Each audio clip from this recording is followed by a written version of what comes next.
and consequences of this manifestation of the free-brained beings of your planet.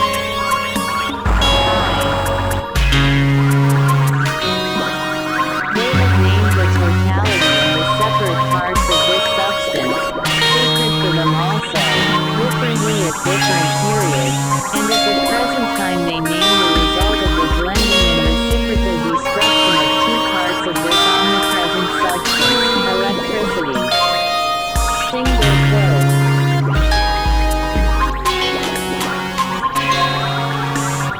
And indeed, although several times in earlier epochs they had already discovered, of course, thanks always to an accidental chain of circumstances, various means of extracting from the nature of their planet, and using for their various, as I have called them, naively egoistic aims, the separate parts of this omnipresent substance, absolutely necessary for normal cosmic processes, yet never have they destroyed so much of it as in recent times.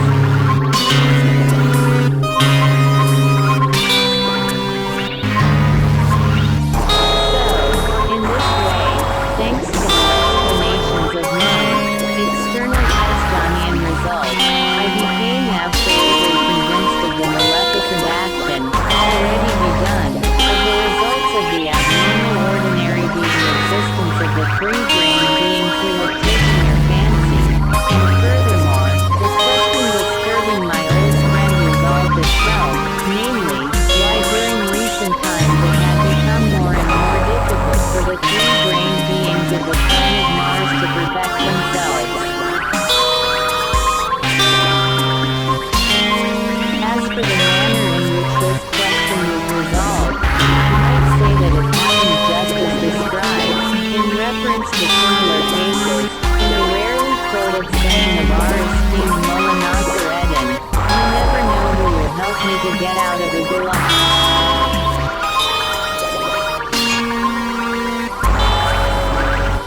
In fact, for the resolution of this question,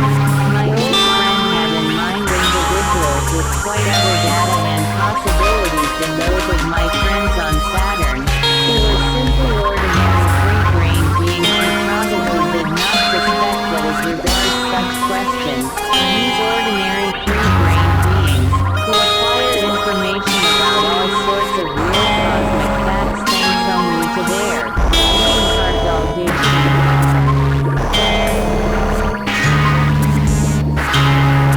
In most cases more competent than any of the angels or cherubim with their ready-made being used, though perfected in doses of high gradations, may nonetheless, as regards practical confrontation, appear to be merely such individuals as our always respected Molinaser Eden describes in the following words. Never will he understand the sufferings of another, who has not experienced them himself, though he have divine reason and the nature of a genuine devil. Quote. At this point in Beelzebub's tale, there were diffused, all along the intersystem chip artificially produced vibrations which had the property of penetrating into the common presence of all the passengers of the vessel and acting on what are called the wandering nerves of the stomach. This artificially produced phenomenon was an announcement to the passengers that it was time to assemble in the common what is called Jittery, a sort of monastic refector, in which the second being food was collectively taken. Chapter 46. Beelzebub explains to his grandson the significance of the Pullman sequence which he chose for expounding the information concerning men.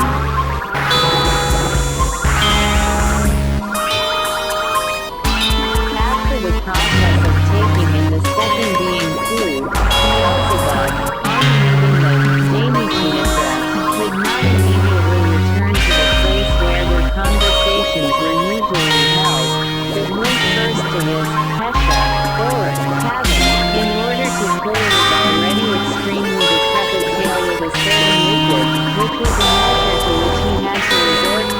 to time on account of his great age. When, on returning from his Kesha, he silently entered the section of the ship Karnak where they usually spend their time, he saw the following unexpected picture.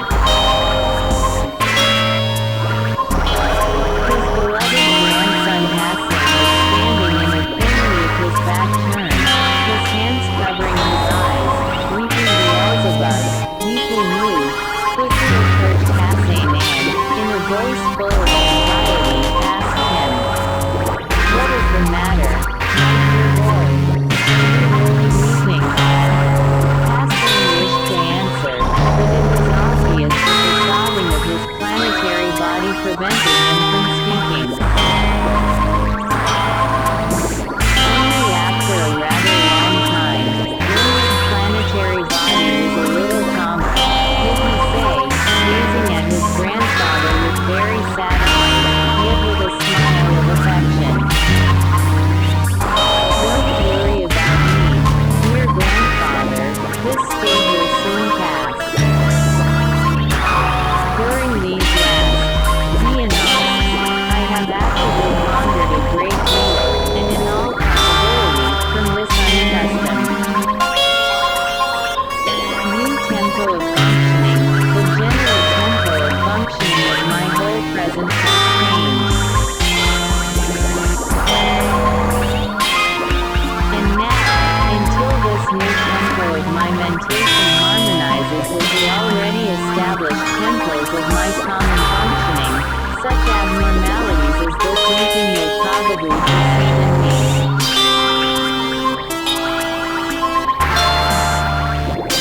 I must confess, my dear grandfather, that the fundamental cause of this state in my common presence is the picture, evoked by association in my mentation, of the situation and destiny of those ill-fated higher being bodies which, owing to various chance happenings, arise and remain half-formed in the common presence of the terrestrial free-brained beings.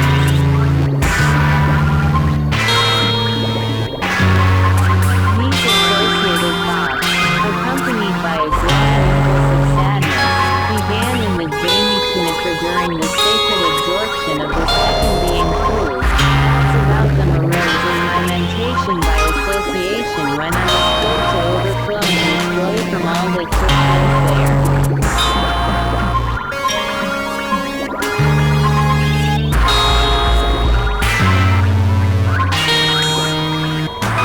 And then it began to think in me concerning those ill-fated free-brained beings about whom you have been giving me so much information lately, that it is only thanks to the consequences of the properties of that something, accursed to them, implanted in the common presence of their ancestors, for reasons not depending in any way on the essence but only on the lack of foresight of certain most high sacred individuals, that not only the higher being bodies coded in them but also they themselves, as ordinary beings, are deprived forever of the possibility of experiencing that bliss which arises in the presence of all kinds of relatively independent individuals during the common sacred absorption of the second being food, in which we have just taken part. Quote, when Hassan finished speaking, Beelzebub looked long and steadily into his eyes, and then, with a smile that revealed a being impulse of love, he said, "Now I see that during these last Humanosks, you did indeed actively ponder a great deal of, as certain of your contemporary favorites would express it, during this time, you did not inwardly sleep. Let us sit down again in our usual places and speak about the subject I once promised to take up and which will be very appropriate to the present occasion." Quote, when they were seated and a moon had also arrived, Beelzebub continued as follows. First of all I shall begin by expressing in words the impulse of so concerning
logical, will be very useful and in fact indispensable to you later. As for all three-brained beings who would reach responsible age, I shall therefore first of all explain it to you.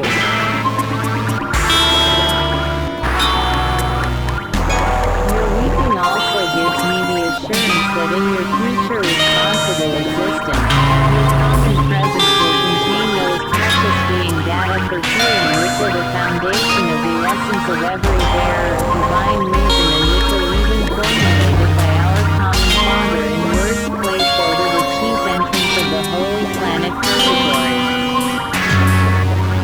Only he may enter here WHO enters into the position of the other. Results of my labors. Single quote. In this instance, your essence was obeying this divine commandment when, personally experiencing bliss, and at the same moment remembering by association that others were deprived of it, you sought sincerely with your whole presence.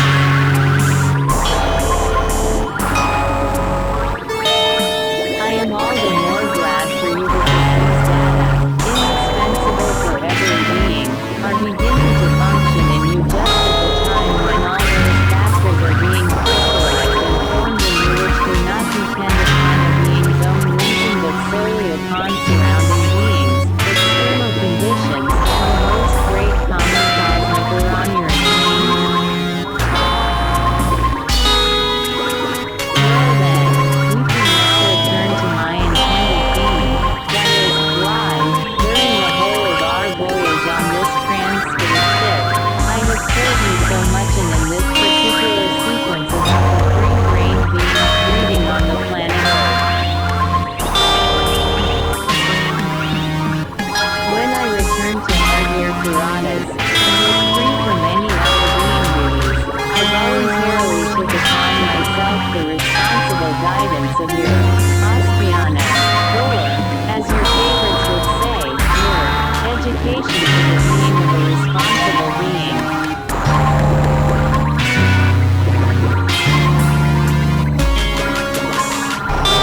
And as the given period of your existence is just the period when all those functions are harmonized within gender and three-brained beings that form a feeling and comprehension which in its totality actualizes in them what is called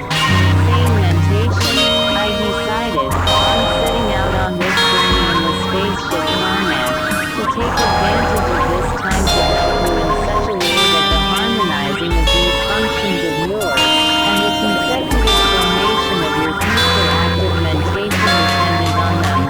proceed precisely in that order, the correctness of which I became convinced of with my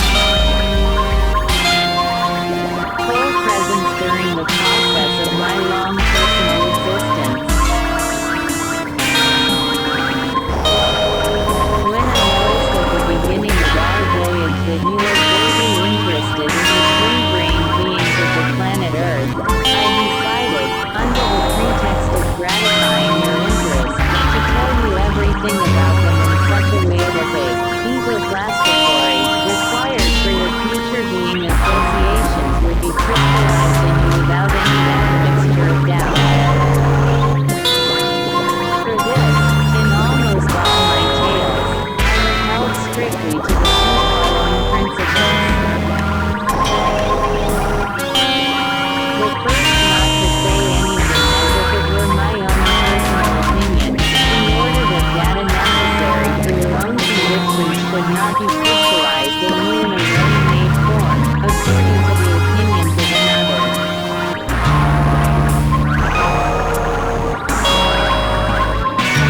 And second, to relate to you, in a definite order and intentional sequence, all the events on that present Earth connected with the rising and gradual increase among your favorites of the various in my hour abnormalities in the process of their ordinary being existence, which as a whole has brought them to their present desolate and almost inescapable condition, in order that you should be able to marshal your own subjective reasoning concerning all the causes of these events, solely on the basis of certain facts that I would tell you.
that reason which has become habitual for most of your contemporary favorites, and which I call the reason of knowing, every kind of new impression perceived through that reason, and likewise every kind of intentional or simply automatic result of former impressions, is only a temporary part of the being and can appear in him only in certain circumstances and on condition that the information it is based on should without fail be, so to say,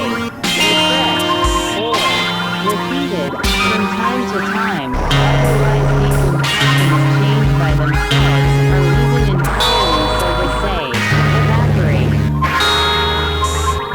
From the common presence of these three brain beings,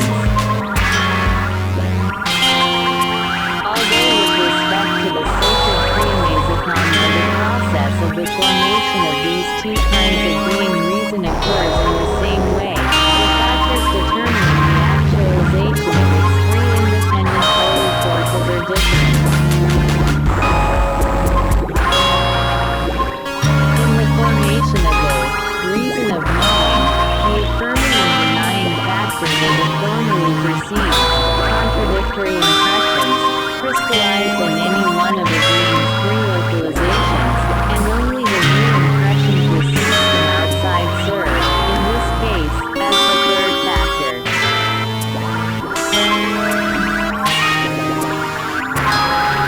And in the reason of understanding, the first factor, that is, the wholly affirming, consists of the newly perceived impressions in whatever localization is, at the given moment, the center of gravity of functioning. The second, or wholly denying, consists of the corresponding data already present in another of the localizations, and the third factor consists of what are known as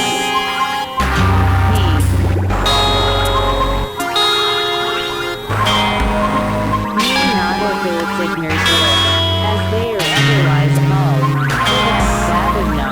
which is a word that means the results of persevering the actualizing the striving to manifest one's own individuality.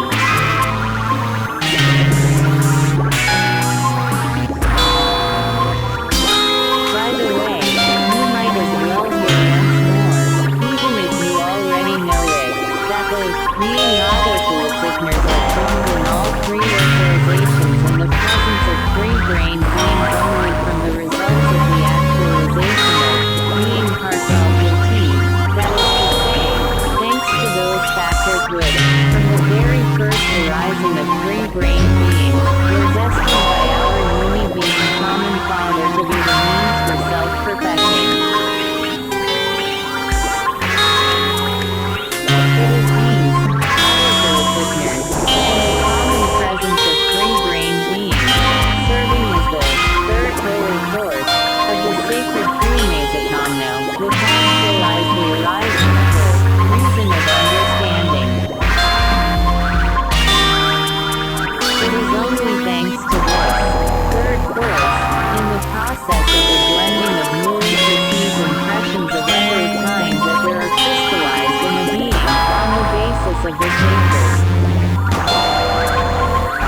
impressions at random,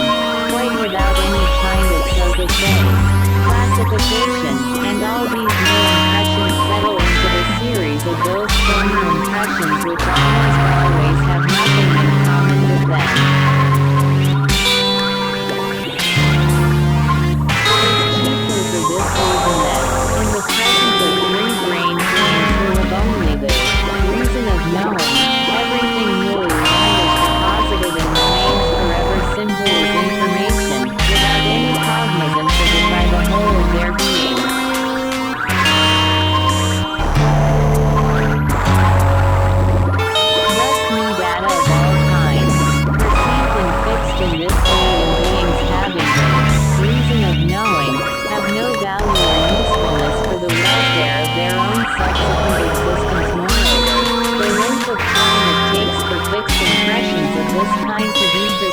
Depends on the quantity and the quality of the impulses engendered in a given being. As regards this latter path ensuing from the degenerated functioning of the reason of your contemporary favorites, I recall by association one very rarely used saying of R. Respected teacher Mullah Nasser Eddin, which is expressed in the following words. As soon as anything is needed, it seems that it is filthy and eaten by night.